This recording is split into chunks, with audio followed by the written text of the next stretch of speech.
Après des mois d'absence sur le terrain politique et malgré l'intense actualité, Richard Moulomba est sorti de sa réserve pour, comme d'autres, évoquer la situation politique de notre pays.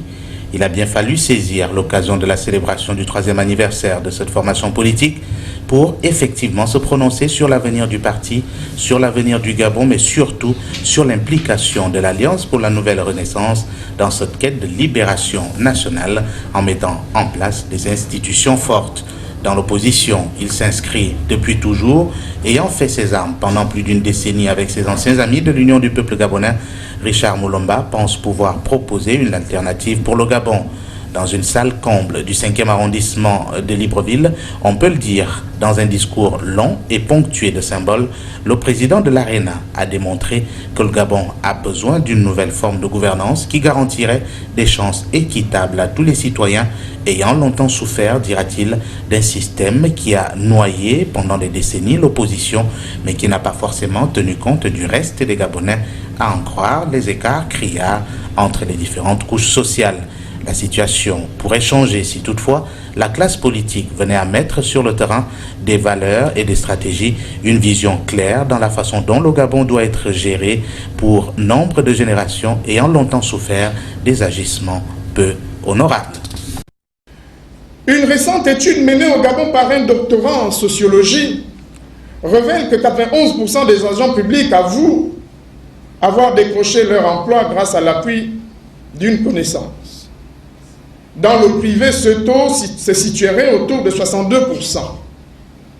Dans ce contexte, les 45% des compatriotes réellement à la recherche d'un emploi doivent remettre leur sort à la providence pour changer le cours des événements.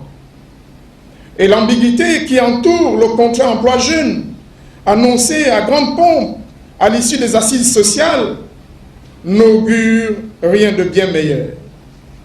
Cette annonce, au contour aussi flou qu'aléatoire, est en réalité une mesure de plus pour détourner l'attention des jeunes des vrais problèmes.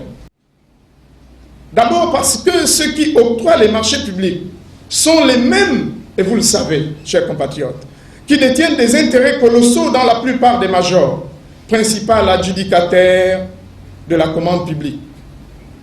Tout le monde sait quelle famille se cache derrière ces entreprises. Chers compatriotes, le jeu consiste à distraire et à emmitonner le peuple avec des promesses irréalisables. Une nouvelle renaissance, c'est le moins qu'on puisse dire, mais cela doit se faire avec les fils et filles du Gabon, pense le président Richard Moulomba, qui propose une alternative, celle qui consiste bien sûr à se mettre en discussion pour taire non seulement les égos, les guerres de leadership, mais les divergences qui ont longtemps écorné les rapports entre les Gabonais, entre les membres de la classe politique de manière générale et ceux de la classe sociétale, bien entendu. Sans discuter, quelqu'un qui a perdu son père à cause d'un certain monsieur puisse discuter avec lui sans avoir parlé de cet incident. Il faut vider le sac. C'est ce qu'on a fait au Rwanda. Il faut qu'on parle, il faut qu'on discute. S'il faut qu'on se casse la gueule, on le fera. Mais il faut qu'on parle si on doit finir par se pardonner. Il faut se référer à la Bible. La troisième étape, c'est que ces gens, soit parce qu'ils ont été brutaux, parce qu'il y en a qui l'ont été, soit parce qu'ils ont pillé financièrement le pays, détourné les fonds, ont causé la mort de beaucoup de Gabonais. Ils doivent donc commencer par faire une confession et demander une repentance. La confession a l'avantage de dire j'ai fait. La repentance a deux éléments importants. Je reconnais que ce que j'ai fait est mauvais et je m'engage devant Dieu à ne plus refaire. Parce que, et là je vais emprunter chez les philosophes, il y a un philosophe qui disait que toute personne qui ne regrette pas son passé est toujours prompte à le reproduire. Donc si tu ne demandes pas pardon, c'est que tu ne regrettes pas. Et ce que je constate, c'est que tous ceux qui quittent le PDG, aucun d'eux n'a dénoncé le système Bongo. Personne n'a dit que le système Bongo est mauvais. Mais c'est le système Bongo qui est le mal du Gabon. Ali est venu s'ajouter. Ali est du système. Ali n'est qu'une pièce dans le système. Le système est le même depuis 1968.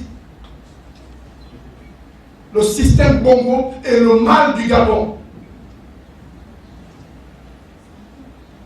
Si on ne reconnaît pas que ce système est mauvais, mais comment je peux te faire confiance?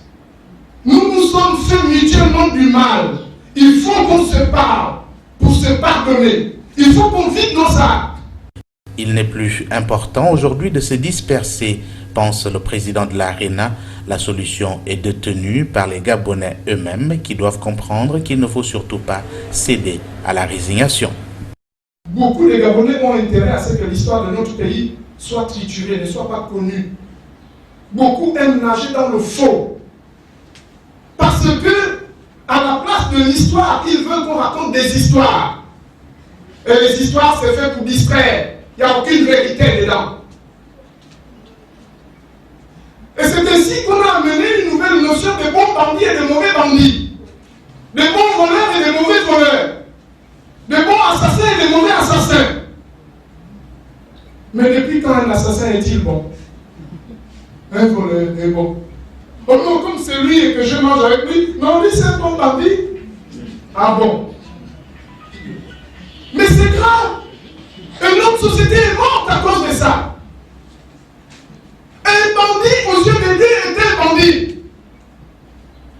Un voleur est un voleur, un voyou est un voyou. Il n'y a pas de bon bandit et de mauvais bandit. Il faut qu'on ait le courage. Même si c'est un de nos proches qui est concerné, il faut qu'on ait le courage de l'équilibre de l'analyse. Nos gouvernants, dépassés par les événements, attendent d'autres morts pour leur prise en charge, et ainsi de suite. Ad vinam aeternam. Ils ont choisi de réagir plutôt que d'agir, subir plutôt que d'anticiper. Bref, notre gouvernement s'est approprié de la meilleure manière qui soit le gabonisme qui, face à une impasse, exprime si fort une résignation. On va encore faire comment? Les assassinats, les enlèvements avec demande de rançon, les empoisonnements, les agressions connaissent une montée exponentielle. La violence connaît même un glissement progressif de la rue vers les domiciles privés. Les prochains jours seront déterminants pour le Gabon et pour l'ensemble de la classe politique, tant de l'opposition que de la majorité, étant toute la classe politique doit prendre conscience que le changement de système est un passage obligé dans toutes les civilisations et les pays du monde. À cela, le président de l'ARENA dira haro à l'aliénation des libertés et des valeurs aussi bien républicaines qu'identitaires.